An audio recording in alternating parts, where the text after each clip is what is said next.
So when I share my screen like it is right now, do you still see me? Yeah. You do? Yeah. Okay. I'm concerned because when I post a video and everything, all I see on my side is the screen, which isn't really a problem, but I don't want to just constantly be a bodiless voice. So I was hoping that you guys could still see me on screen, because the recording, it doesn't show anything. And so that's good to know. Just wanted to make sure that I'm still like visible there somewhere. Okay. Yeah, so we'll go ahead and get started. Hopefully we'll get a few more showing up here. So today we're going to work on Unit 3, Lesson 12. It is Identify Problem and Solution. So by the time we finish today, we'll be able to identify problems, determine a solution to a problem, and evaluate advantages and disadvantages of possible solutions. Let's take a look here. Here is our audio. Each day, people work to solve problems in their homes, schools, workplaces, and communities. The first step in solving a problem is to identify the problem correctly in order to determine the best way to solve it. When determining a solution, it is important to identify a number of potential alternatives and evaluate the advantages and disadvantages of each. As with other areas of the GED test, identifying problems and solutions will test your ability to interpret information at various depth of knowledge levels through the use of complex reading skills and thinking skills. We solve problems all the time, but we don't always think about them in a specific pattern. I mean, we see a problem, my daughter's hungry. I have, bread, and I have turkey and ham in the refrigerator. I'll make her a sandwich. A lot of times they happen very organically. We don't think about solving problems in our day-to-day life. Sometimes when they get more complex, we have to think things through a little bit. And when we're reading about problems and solutions, sometimes it's a little difficult to understand, what the larger problem may be, why we're using this particular solution. So that's what we want to do today is think a little more critically, think a little more deeper about the problems we're encountering in the writings and the solutions they're offering. So let's take a look here what we have. So our first bit of writing here, it says, underlining weakness in our financial system today is the illiquid mortgage assets that have lost value as the housing correction has proceeded. These illiquid assets are choking off the flow of credit that is so vitally important to our economy.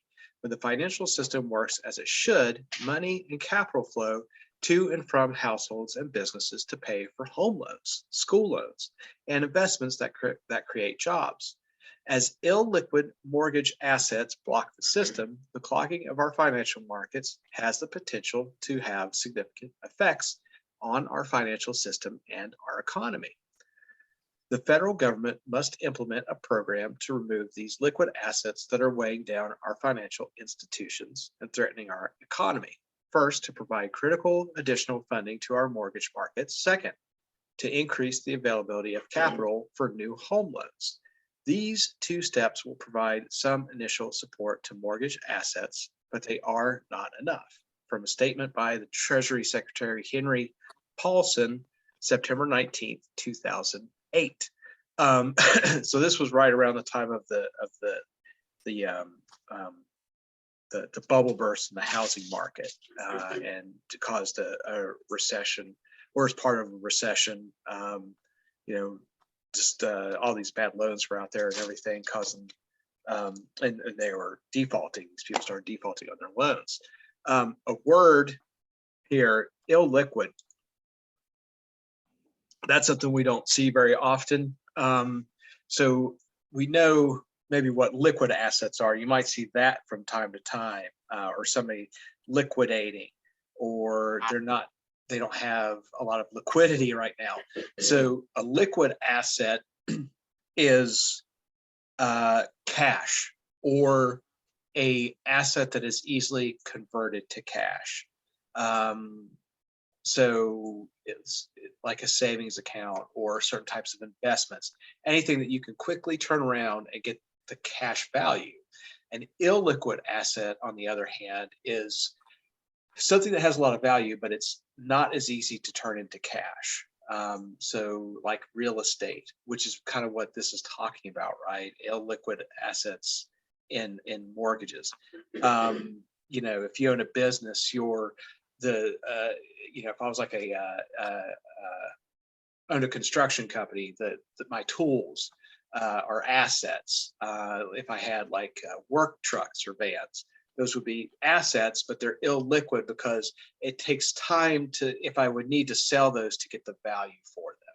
So it doesn't move as quick and you can't turn those things over into cash as much. Just want to make sure we had a definition for words like that when we encounter them. And then it says in text box A, in this passage, Treasury Secretary Henry Paulson describes an economic problem. Examine the details and examples Paulson gives to clearly explain the problem. So he's talking about a lack of liquid assets in the economy at the moment, and it's causing more people problems being able to pay their loans and mortgages and things like that. And then in the second section, Paulson attempts to describe a solution to the problem. So do you think Paulson believes the solution will be simple? And he says the federal government must implement a program to remove illiquid assets that are weighing down our financial institutions and threatening our economy. So we need more cash in the economy. That's what he's saying there. So let's take a look at our quiz. Start up the quiz here. And down here it says using logic. So when reading about social studies, the text may not specifically state both the problem and the solution in a given situation. You might need to use information given to make inferences about possible solutions. So that's what I mentioned before. You know, sometimes I'm hungry. I want to make a sandwich. When we encounter stuff in social studies and when it's written, it might only talk about the solution. It might only talk about the problem, and you may have to make inferences about one or the other to answer the questions that they're going to give you here. So let's start here. We've only got two of you today. How about Sasha Gay? Could you read number one for us? Which of the following is the main problem being addressed in this excerpt? A, home loans, B, illiquid assets, C, mortgage markets, and D, school loans. Is it B? Yeah, it says illiquid assets that are kind of choking up the economic system there and slowing things down. So yep, illiquid assets, B for number one. And Grace, could you read the Wilderness Act of 1964? Okay. In order to assure that an increasing population accompanied by expanding settlements and growing mechanization does not occupy and modify all areas within United States and its possessions. Having no lands designated for preservation and protection in their natural condition, it is hereby declared to be the policy of the Congress to secure for the American people of present and future generations the benefits of an enduring resource of wilderness. For this purpose, there is hereby established a national wilderness preservation system to be composed of federally owned areas designated by Congress as wilderness areas, and these shall be administered for the use and enjoyment of the American people in such manner as will leave them unimpaired for future use and enjoyment as wilderness. You want to go ahead and read the first question too? Okay. Which of the following problems is outlined in this excerpt? A, deforestation by the lumber industry. B, habitat loss for endangered wildlife. C, financial complications from logging regulations, and D, loss of wilderness due to increasing growth and development. Is it D? Yeah, D is a dog, right? Yeah, and this this is our Lyndon Johnson's administration. Remember, this kind of goes hand in hand. We talked about the Highway Beautification Act last week. So you know, this again is one of those things that was sort of introduced by the Johnson administration, and you know, the federal government has a long history with protecting a lot of the wildlife and wilderness of the country. I started with, I think it was Teddy Roosevelt's administration started the declaring, it started the national park system. So that land for national parks was always going to be protected. And then this is sort of kind of an expansion of that, where we're going to protect more wilderness for, you know, that was the idea behind the national parks system was, you know, we're going to set aside this American land for American citizens to enjoy and to appreciate. And this is kind of an expansion of that in 1964. So yeah, loss of wilderness due to increasing growth and development is what this is trying to respond to. So 2 is D. And Sasha Gay, you want to read number 3? How does this legislation propose to solve the problem? A, by creating new national parks. B, by establishing protected wilderness areas. C, by protecting several species of wildlife. And D, by building small communities in wilderness areas. B. Yeah, B. So establishing wilderness.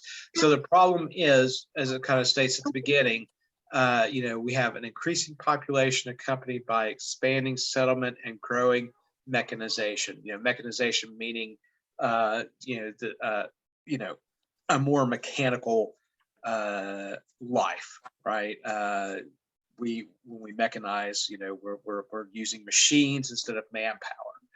So growing mechanization, more machines, does not occupy and modify all areas within the United States. So that's the problem. You know, we're pushing out into all these places in the United States. How can we prevent just being, you know, just concrete from the Atlantic Ocean to the Pacific Ocean? How do we keep, you know, the landscape from just being, which again kind of goes to that Highway Beautification Act, you know, just being one giant, you know, just urban sprawl for forever.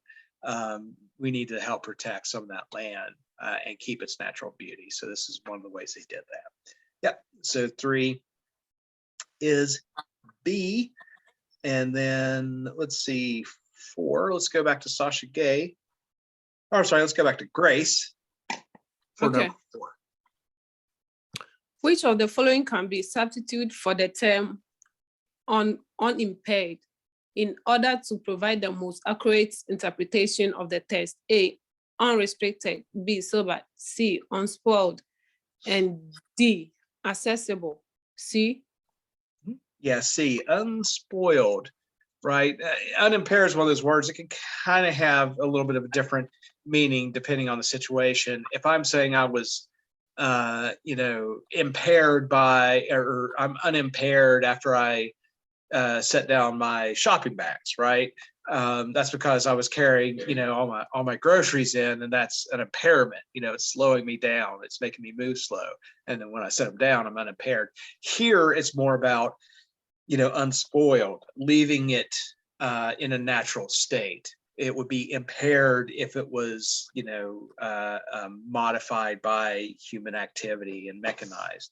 So yes, C for number 4. And Sasha Gay, now how about you read number 5? This is the amendment. This is a new passage here, Amendment 20, the 22nd of the U.S. Constitution. Go ahead. From Amendment 22nd of the U.S. Constitution, 1951.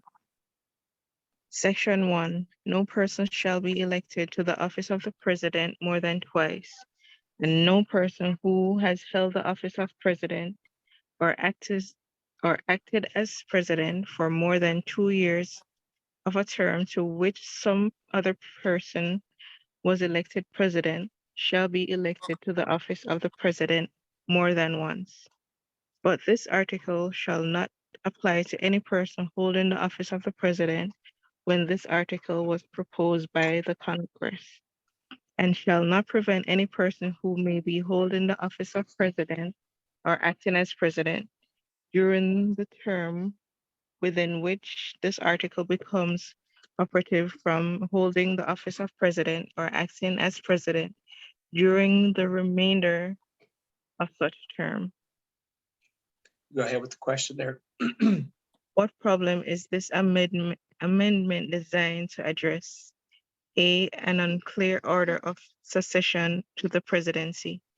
B, the increasing power of the executive branch. C, the lack of term limits for the presidency. And D, disputes between the president and Congress. C. Yeah, C, right? The lack of term limits, which is something, we talked about here. Actually, I think the next question probably is going to get to that and ask us a little bit about previous knowledge. Grace, you want to take number 6 there? Okay. Which historical event most likely prompted the creation of this amendment? A, Franklin D. Roosevelt's presidency. B, President Richard M. Nixon's resignation. C, the assassination of President John F. Kennedy. And D, the election of Lyndon B. Johnson. Is it A? Yeah, A. Right, we talked about Franklin Roosevelt. He was elected 4 times, right? He basically was the president through most of the 1930s and up to 1940, the early in 1945. He had been just reelected and had been inaugurated for his 4th term when he passed away early, and then Harry Truman took over. And we talked about the 22nd Amendment as well, right? This idea, it's like, it was always traditionally we had, just presidents serve for 2 terms, but there was nothing stating that they couldn't run for a 3rd or 4th or 5th or 6th, whatever. And they finally looked at Roosevelt's presidency and decided maybe this isn't just a good idea.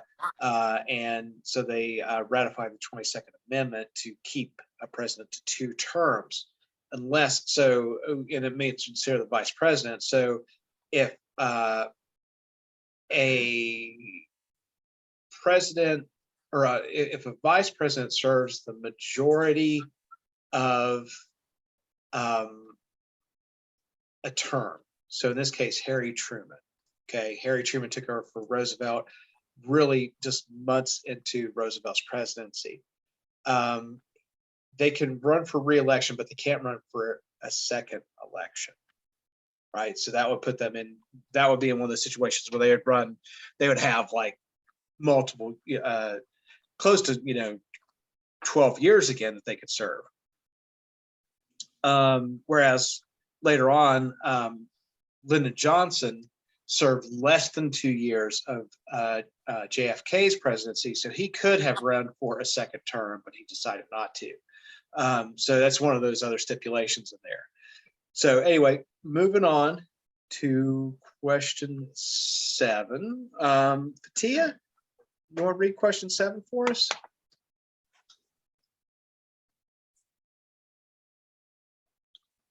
If you're available.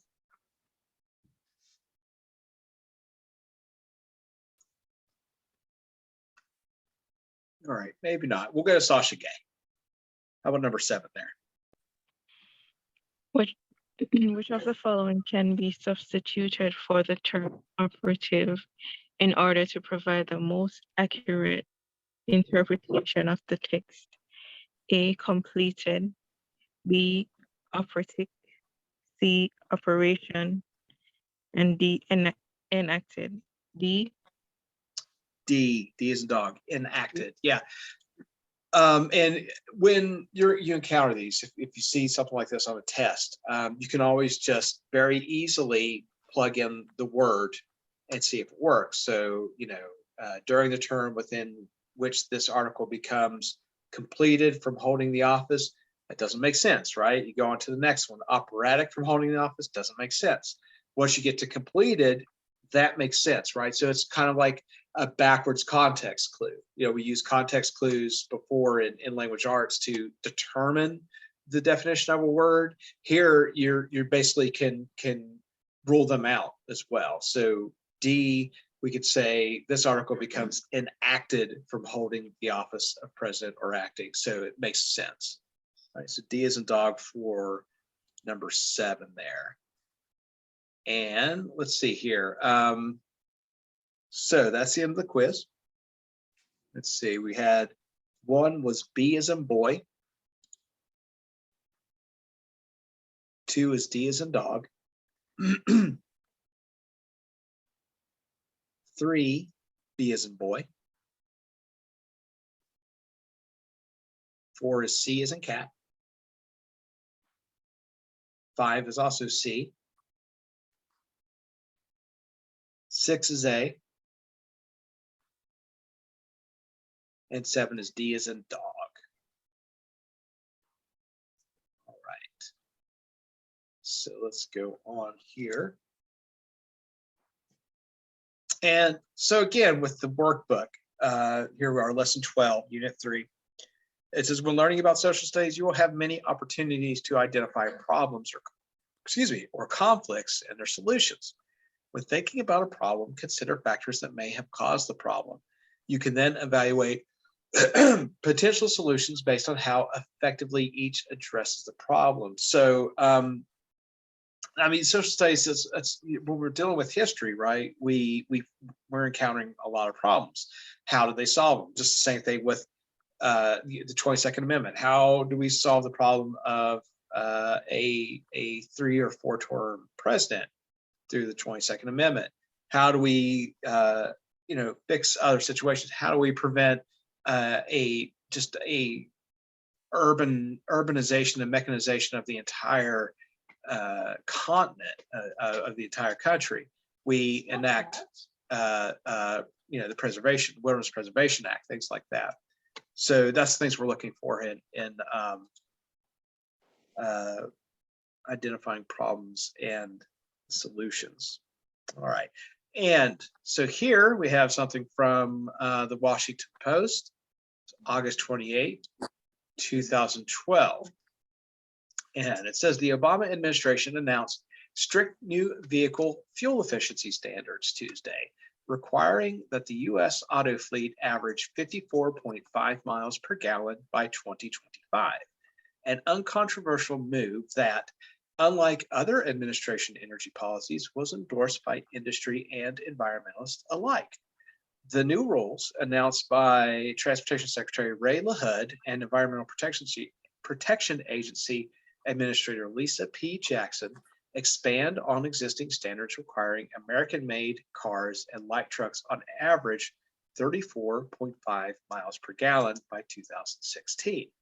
They will significantly cut U.S. oil consumption and greenhouse gas emissions by the time they are fully implemented, according to the EPA. So this, of course, is referencing,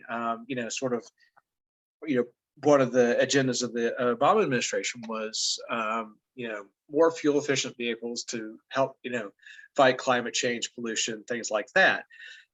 And when they talk about, the U.S. auto fleet, that's basically all the cars on the road, or all the cars that a manufacturer produces. So, for example, they wanted the Ford to produce their fleet, right? Combining all the cars that they make from, well, I don't think they make a Ford Focus now, but think about the Ford Focus up to like some big diesel truck. If you average that out, that fleet of cars that they produce and all the makes under that model year would average 54.5 miles per gallon. That was the idea there, and that's only like 3 years from now. then when Donald Trump became president, he rolled back some of those because I think there were mostly executive orders that were signed to create, those standards. And a lot of the companies just like, no, we're good. We're actually going to try to do this still. They stuck with it. And it says here, unlike other administration energy policies, this was endorsed by the industry and environmentalists alike. So it was an agreement made by all parties, really. And, a lot of the manufacturers are still trying to, make those standards, even though they're not required to by any type of executive order or anything today. And then it says here on text box A, so the information begins by stating the solution to the problem, right? So here we have the solution first instead of the problem. And then you look for details about the new rules to help you answer the second question. So, okay, this seems to be a solution. New vehicle fuel efficiency standards requiring U.S. auto fleet average 54.5 miles per gallon. What's the problem? Why do we need this as a solution? So, unlike other administration energy policies endorsed by industry and environmentalists alike, this is to help right here in the last sentence, consumption and greenhouse gas emissions by the time they're fully implemented. So there is the problem, the emission of greenhouse gases and our overall oil consumption. Problem, solution, let's make more fuel efficient vehicles. And then it says in passage B, it describes a solution. The problem is not immediately evident. We get the solution first. As you read, you must infer that the problem is based on the effects of the solution, right? They should go hand in hand. If I'm worried about oil consumption and greenhouse gases, I'm not going to write an executive order to, ban pencils in schools, something silly like that. That's not going to solve my problem. It's got to make sure it lines up. Okay. Banning pencils in school. I don't know why I came up with that. Anyway, so using logic. So prior knowledge helps you answer questions. Use what you already know about gasoline, how it is made, and fluctuating gas prices to help determine the problem that the new fuel efficiency standards address. Okay, simple enough. And let's start with Sasha Gay here. How about reading question 1 for us? Which of the following problems will the vehicle fuel efficiency standards address? A, oil consumption. B, energy policies. C, non-American made vehicles. And D, factory pollution. A? Yeah, right. It's gone directly. That's one of the major problems that they're looking to solve. So here we're going right to the problem. Okay, so number 1 is A, right? Our same passage for number 2. Grace, you want to read number 2? Okay. All right. Which of the following best characterize the solution? A, excessive. B, continuing. C, instant. And D, disproportionate. A. So B, continuing. This one's a little weird, right? So we haven't really talked about characterizing the solution, but yeah, it's B as in boy, continuing. So this is something that's going to take time. We're dealing with something that was, the Washington Post is reporting this on 2012. The solution isn't going to be finalized until 2025. That's when they, of course, that's, you don't, turn your miles per gallon overnight. You're going to have to engineer new vehicles. You have to come up with new technology and things to do that. So that's why it's ongoing, right? It's continuing.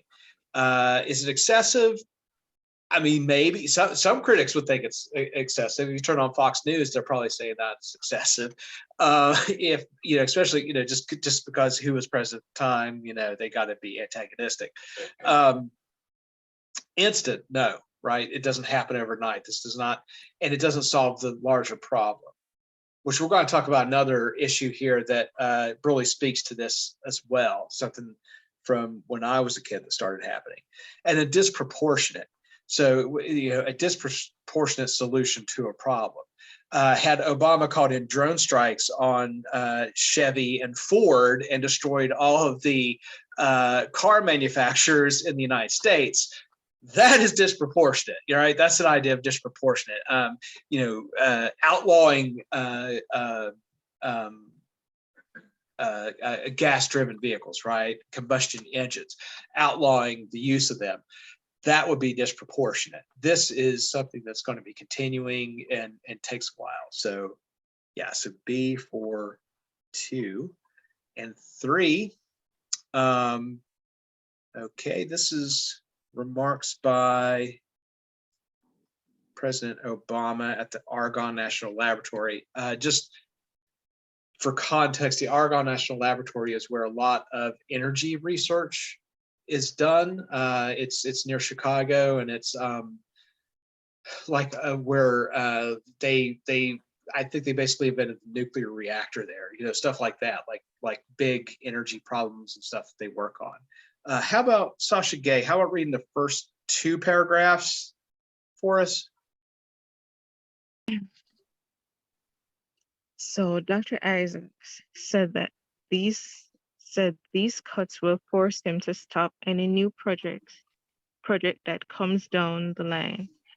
And I'm quoting him now. He says, "The sudden halt on new starts will freeze American science in place while the rest of the world races forward. And it will knock a generation of young scientists off their stride, ultimately costing billions of dollars in missed future opportunities." I mean, essentially, because of this sequester, we're looking at 2 years where we don't start new research. And at a time when every month, and at a time when every month you got to replace your smartphone because something new has come up. Imagine what that means when China and Germany and Japan are all continuing to plump up their basic research, and we're just sitting there doing nothing. We can't afford to miss these opportunities while the rest of the world races forward. We have to seize these opportunities. I want the next great job creating breakthroughs, whether it's in energy or nanotechnology or bioengineering. I want those breakthroughs to be right here in the United States of America, creating jobs and maintaining our technological lead. Grace, you want to take over there? Read the last paragraph. Okay. So I just want to be clear. These cuts will harm, not help our economy. They aren't the smart way to cut our deficit. And that's why I'm reaching out to Republicans and Democrats to come together around a balanced approach, a smart phased-in approach to deficit reduction that includes smart spending cuts and entitlement reforms and new revenue. And that won't hurt our middle class or slow economic growth. And if we do that, then we can move beyond governing from crisis to crisis to crisis. And we keep our focus on policies that actually create jobs and grow our economy, and move forward to face all of the other challenges we face, from fixing our broken immigration system to educating our kids to keeping them safe from gun violence. From whitehouse.gov, Access 2013. Okay, go ahead and read the first question there too, or question 3. Okay, which of the following is the main problem being highlighted in the speech? A, research in foreign countries. B, the sequester. C, an energy crisis. And D, deficit reduction.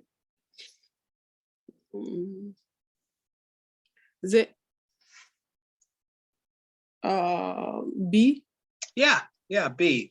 So we talked about that last week, right? The sequestration or sequestering, and basically that shuts down parts of the government because there isn't funding, because they haven't, the branches of Congress basically hasn't agreed on a budget, and that forces a shutdown on. So it's just running emergency, just whatever the bare bones government is needed to function and run the country. So B as in boy there, yeah, and so that's what you're getting at, right? This is President Obama, and he's saying, Dr. Isaacs, obviously somebody that works at the National Laboratory, said these cuts will force him to stop any new project that's coming down the line. So he's looking at a way, how do we keep this from happening? And more importantly, what the research they're doing there is going to help us in the future and help the economy. That's what he's kind of, there's a bigger problem here, and funding this research is part of the solution. So B is answer for number 3. Sasha Gay, how about number 4? It says, which of the following does President Obama propose as a solution to this problem? A, creating jobs. B, increasing research funding. C, new taxes on the wealthy. And D, a multifaceted plan for deficit reduction. B. So D, he's looking at more than just increased funding. D is in dog there.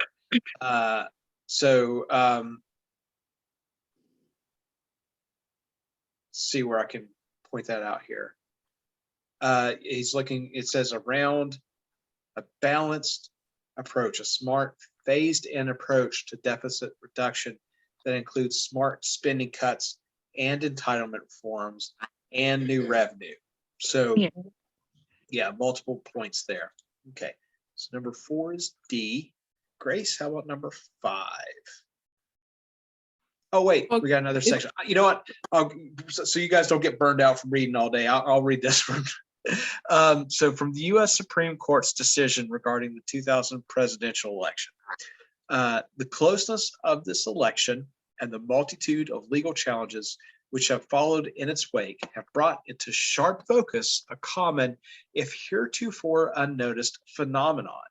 Nationwide statistics reveal that an estimated 2% of ballots cast do not register a vote for president for whatever reason, including deliberately choosing no candidate at all or some voter error, such as voting for 2 candidates or insufficiently marking a ballot.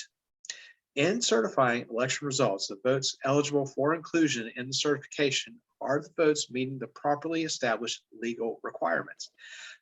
This case has shown that punch card balloting machines can produce an unfortunate number of ballots which are not punched in a clean, complete way by the voter. After the current counting, it is likely legislative bodies nationwide will examine ways to improve the mechanisms and machinery for voting. So this is from the U.S. Supreme Court decision regarding the 2000 presidential election. So that was a big hullabaloo 22 years ago when the Bush-Gore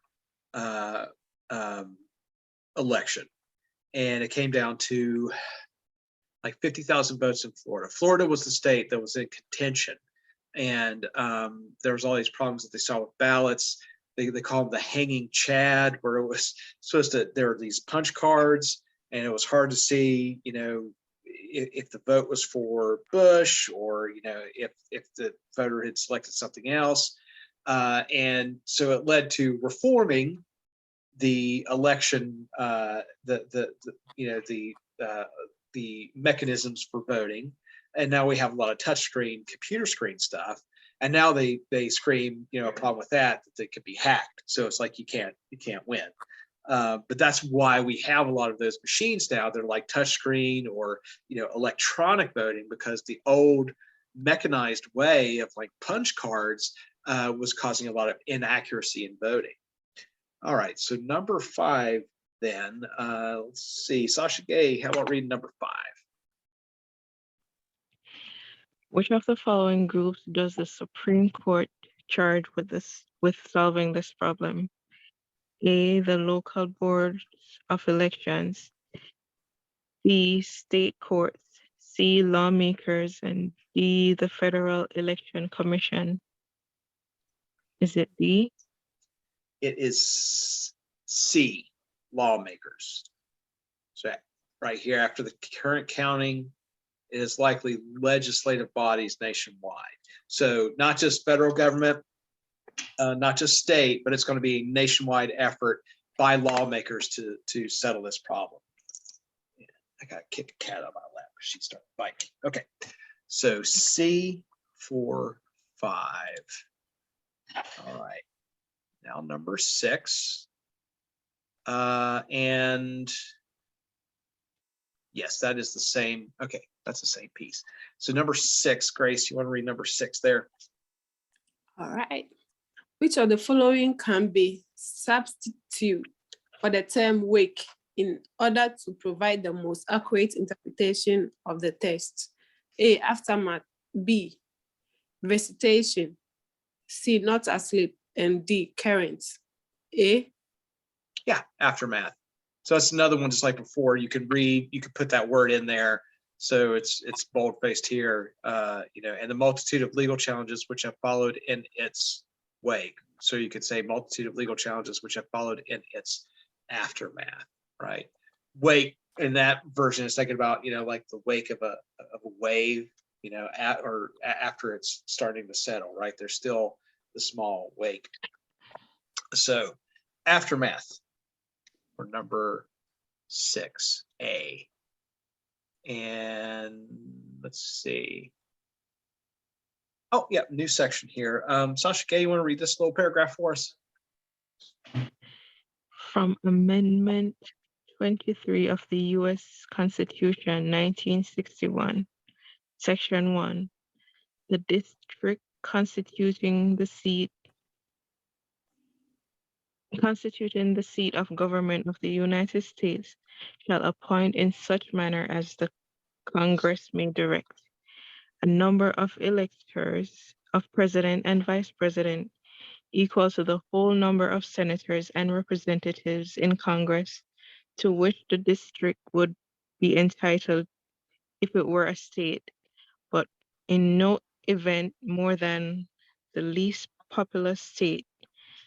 They shall be in addition to those appointed by the states, but they shall be considered for the purpose of the election of president and vice president to be electors appointed by a state, and they shall meet in the district and perform such duties as provided by the 12th article of the amendment. Which of the following problems does the solution address? A, imbalanced representation in the electoral college. B, confusion regarding the boundaries of Washington, D.C. C, disputes about the meeting place of the electoral college.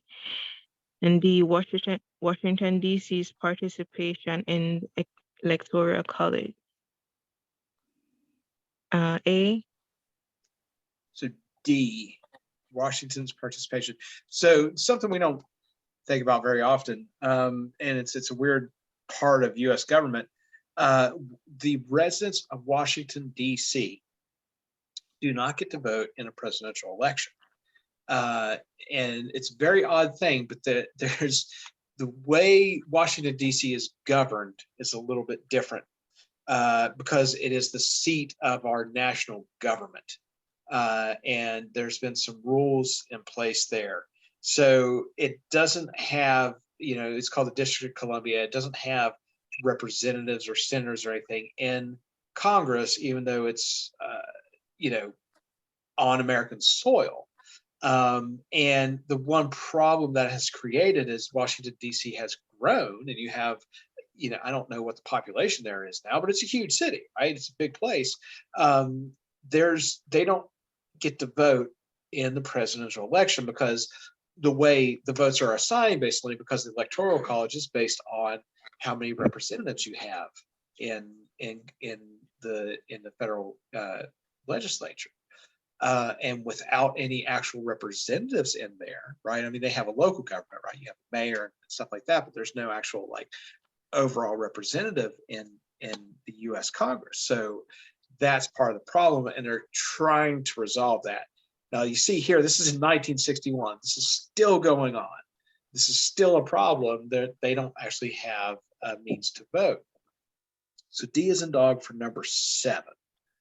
And number 8 is our same passage. Grace, you want to read number 8? Okay. Which of the following groups of individuals could have officially proposed this solution? A, Washington, D.C. legislators. B, Congress. C, citizens of Washington, D.C. And D, the U.S. Supreme Court. Is it B? Oh, A. B, yeah. Which of the following groups of individuals could have officially proposed a solution? It's going to have to be Congress, basically, to resolve that. Yep. Because you're Washington, DC legislatures, that's basically like a city council, right? They don't really have a representative body, and it's not a U.S. one. And the same thing, it's going to be up to the Congress there. The Supreme Court really can't do anything about it. They would overall determine whether it's constitutional or not, but meanwhile, that's something that's going to have to be decided elsewhere or in the U.S. legislature.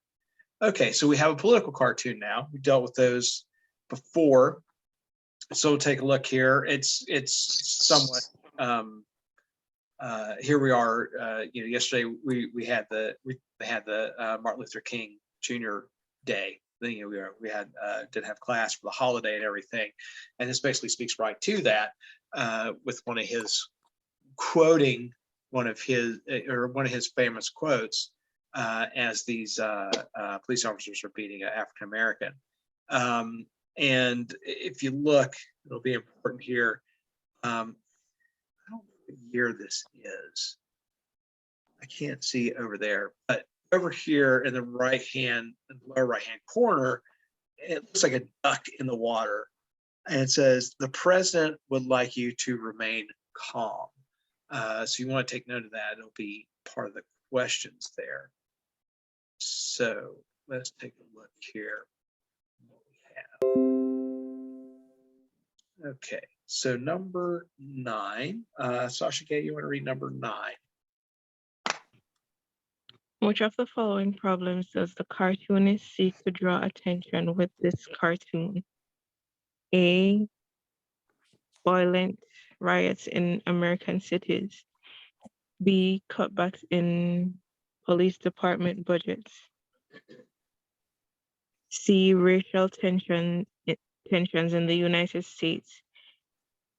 And D, lack of punishment for police brutality. Is it D?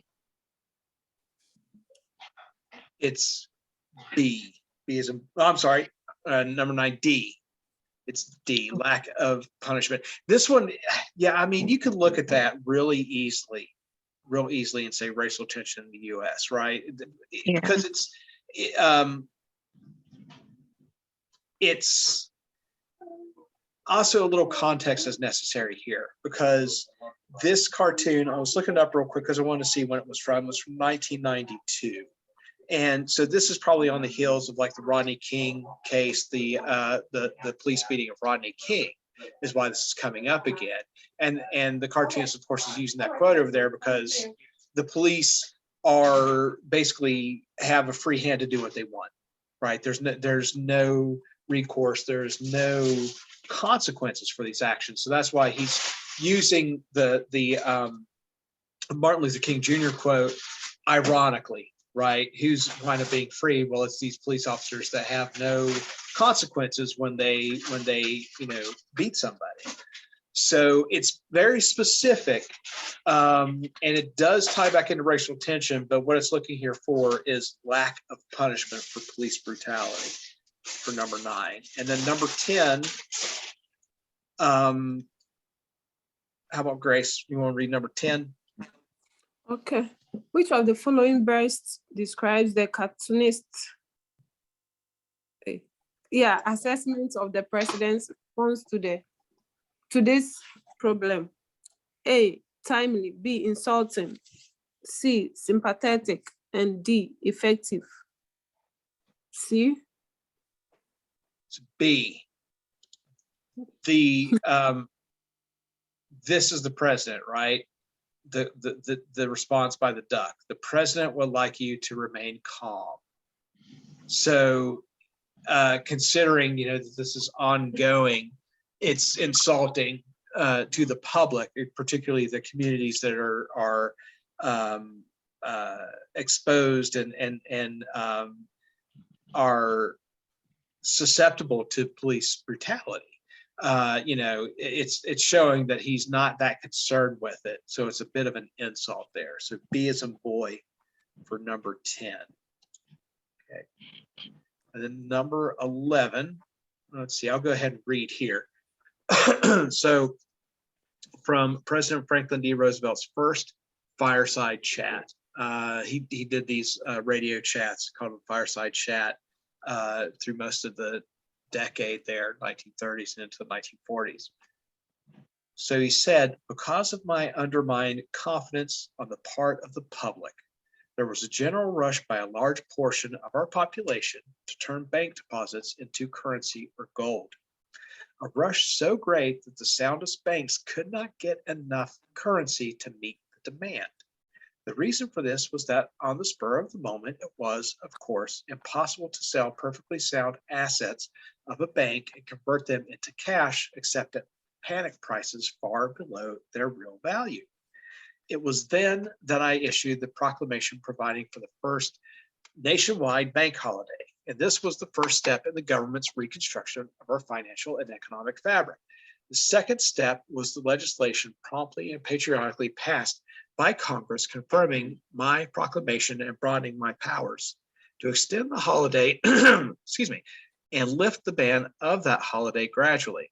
This law also gave authority to develop a program of rehabilitation of our banking facilities. So Franklin Roosevelt in 1933. So this is still, we're in the Great Depression, right? Which was sparked off in 1929. We talked about the stock market crash and all that stuff. And what he's talking about here, it's funny because we just talked about, you know, liquidating assets and illiquid and things like that. So what often happens in a financial crisis, I think most recently we saw this, it happened in Greece a few years ago, where they have what they call a run on the banks. And during a crisis, people will try to liquidate their assets. They want money. They're going to need cash. And so they'll get their money converted to gold, or they'll get banknotes. Well, what happens, you know, banks have their money tied up in other assets as well. And, you know, you go into any bank and they don't have millions and millions of dollars sitting in a safe that where, you know, people start coming in and can withdraw. So we talked part about the collapse of the banking institution in the banking industry in the U.S. during the Great Depression. This was part of the problem. Everybody shows up at the bank and they're wanting to liquidate their assets. They're wanting to withdraw money, so they have it on hand for, you know, the financial crisis. There was a point in Greece here a few years ago when they were in an economic, really economic hardship, where you could only get so much cash out a day. It would limit you. You know, this was kind of some of the stuff that they would do to prevent the banks from failing, because they couldn't liquidate fast enough to get money, and that was causing them to close or fail. So Roosevelt instituted a banking holiday, where he basically just shut down the banks for, I think it was a week, to slow this process down. To, you know, it's like, hey, pump the brakes here. We can't just have everybody making this run on the banks and taking out all their cash, or trying to get all this cash. So he slowed down that from happening. So the problem was the run on the banks causing bank failures. Roosevelt's solution was to have a bank holiday to basically, you know, put the banks on vacation. We think of a bank holiday now as like a federal holiday, just like yesterday, right? but basically it was a holiday to shut down banking to keep it from collapsing. That was the idea around that time in 1933. So with that said, number 11, Sasha Gay, how about reading number 11? Which of the following problems caused President Roosevelt to proclaim the bank holiday close or the closing of banks? A, Congress broadened his powers. B, the public had confidence in the banks. And C, banks wanted to convert currency into gold. D, the rush would have caused banks to sell assets for below real value. Is it D? Yeah. They didn't have enough liquid assets, just like we talked about at the beginning of the class. A lot of their stuff was illiquid. So in selling it, they would have had to take a loss. See, that's the thing about an illiquid asset. Now I could go out here probably across the road to the Target parking lot and convince somebody to buy my car for $50, maybe, but that's so far below the actual value of the car. I'm taking a huge loss. So that's the problem with a lot of illiquid assets. You have to have enough time to sell them. But in this case, with the banking institutions, they didn't have enough time to sell them.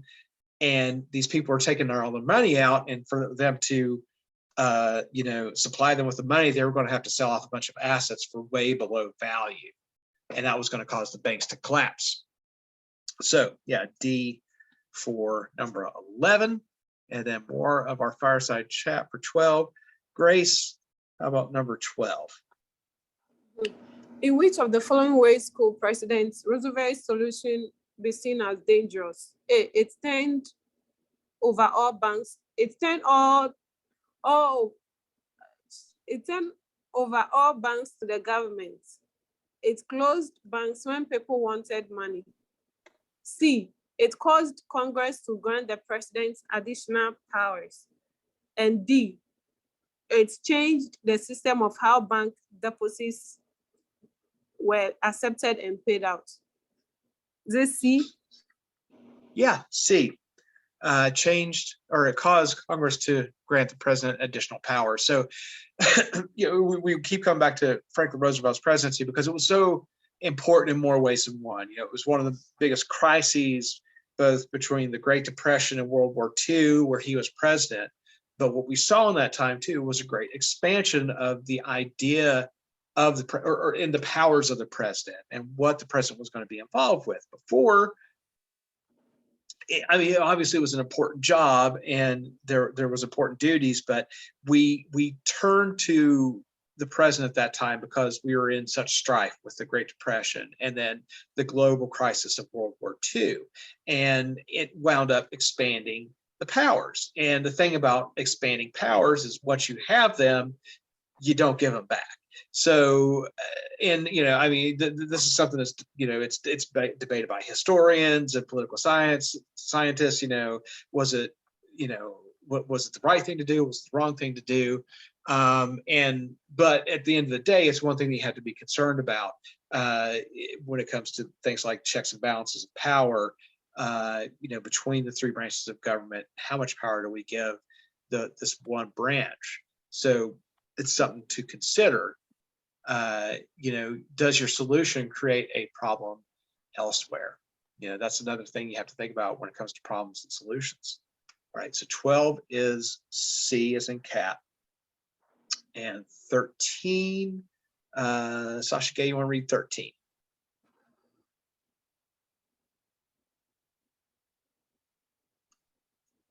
Is it a new passage? No, it's the same one. Okay. Which of the following can be substituted for the term undermined in order to provide the most accurate interpretation of the text? A, hidden. B, destabilized.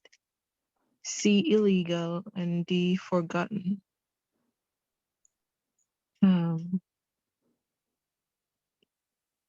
B? B, yeah, undermined and destabilized. Again, kind of using those context clues, you put that in there because of destabilized confidence on the part of the public. right? If it's destable, then it means it's a little unsure. Undermining something is, that's literally, it comes from a word of digging under something to have it collapse, right? If you undermine somebody's ideas or their position or their influence or something like that, you're attempting to make it collapse. So B, that's a boy there for 13. And now we have a new passage. How about Grace? You want to read number 14 for us? Okay. For many years, substances known as CFC were used in a variety of products, such as solvents and refrigerants. However, beginning in the 1970s, scientists began to express concern over the impacts of these substances on Earth's ozone layer, as new uses of CFC emerged during the 1980s. However, fears about ozone layer damage became more urgent. With the signing of the Montreal Protocol, nations around the world agreed to cooperate in order to reduce CFC. In the early 1990s, as new evidence came forth to show that ozone depletion was worse than previously expected, the same nations committed to ending production of all CFC by 1996.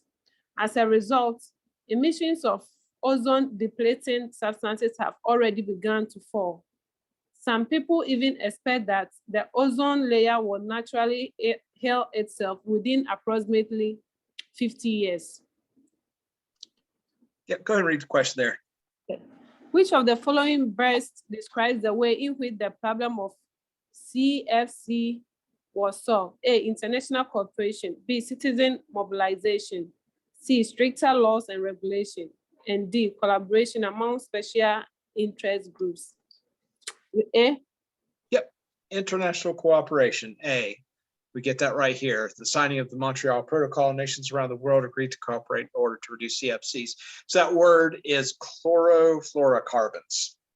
And yeah, it's a big fancy word, but there was a whole list of chemicals that were used in everyday products, and like things like Freon that we use in refrigerators and air conditioners and stuff. And the old school hairspray had an aerosol.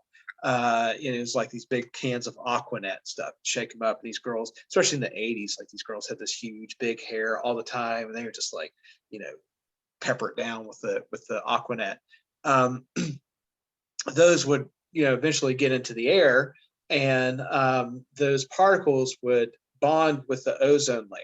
So the ozone layer is what, is what protects us from more of the sun's harmful rays. The more harmful radiation that comes from the sun, the ozone layer takes care of that. But this stuff would bond with the ozone, which is just oxygen basically, and it would make it fall. It just started disappearing. And it has. This has actually worked by banning those particular chemicals. We've started to see the ozone layer repair. So it is happening. And it's been naturally healing itself. So that's what we were talking about before, like the idea of a gradual, or what was the word they used? Was it up here or was it in the other one? Oh, I have to look. But something that's not instantaneous, something that's going to take time, continuing, or continuation, I think is the word they use, something like that. Anyway, so A is international cooperation. Sasha Gay, how about 15 there? No. All right. All right. Bye. 15. In which of the following ways is the solution best categorized? A, immediate. B, decisive. C, controversial. And D, long-term. I didn't hear the passage, so I'm gonna. Oh, okay. I'll help you out. That it's long-term. Okay. Yeah, D is long-term there. So, this was something that's gradual. It was going to take long-term as far as the solution goes to fix but it has worked, and we are starting to see some success there. And our last one here, I'm just going to read it here. It's one line. It's from Barack Obama's address accepting the Democratic Party presidential nomination in August 2008. You see, we Democrats have a different measure of what constitutes progress in this country. We measure progress by how many people can find a job that pays the mortgage, whether you can put a little extra money away at the end of each month. So number 16 then says, which of the following problems does Barack Obama's proposed solution address? A, the high rate of U.S. unemployment. B, high taxes on the middle class. C, preventing Democrats from holding office. Or D, preventing Republicans from holding office. Is it A? A, yeah, the high rate of U.S. unemployment, which was a big issue there during his first campaign. Okay, so number 16 is A. Do I need to follow up here with any answers?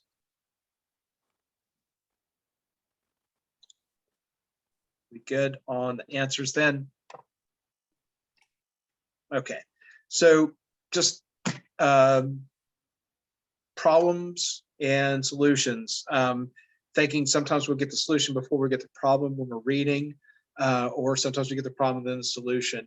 But have to think a little more critically about them, and exactly what we've seen here today too has really relied on that prior knowledge, right? We talked about sequestration and like the Roosevelt presidency and stuff like that. So you'll have to think, broadly about some of the other stuff that you've picked up on over the course of the class.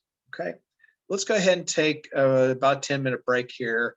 We'll get back on at 1:35.